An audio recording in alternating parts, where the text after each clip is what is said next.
Bonjour et bon 22 octobre. Bienvenue à une émission spéciale de Panorama en direct de l'Université de la Colombie-Britannique. Aujourd'hui, je me trouve à l'Université de la Colombie-Britannique pour une émission bien spéciale de Panorama. On vient rencontrer la francophonie universitaire de UBC et on va discuter de recherche en français.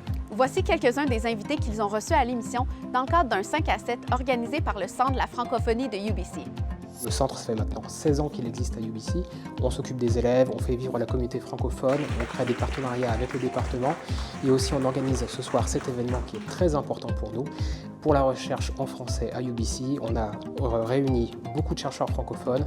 On est très heureux de ça et on espère que ça va grandir au fil des années. Et pour moi, le Centre de la francophonie, ça me donne un espace pour continuer à pratiquer la langue et ne pas l'oublier. Le Centre de la francophonie est important pour moi grâce aux événements de français comme la table française et cette communauté familiale. J'adore le Centre de la francophonie parce qu'ils ont des ressources pour améliorer mon apprentissage français. Je suis ici aujourd'hui à l'Université de la Colombie-Britannique pour annoncer une entente de partenariat de 3 ans avec l'ACFAS dans le cadre du service d'aide à la recherche en français. Pourquoi est-ce que c'est important d'étudier le français de la Colombie-Britannique? Ma première réponse, c'est parce que la communauté francophone ici, elle existe.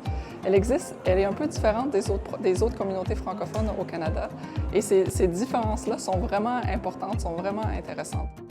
Vous pouvez retrouver l'émission complète de Panorama en direct de UBC sur l'application Audio.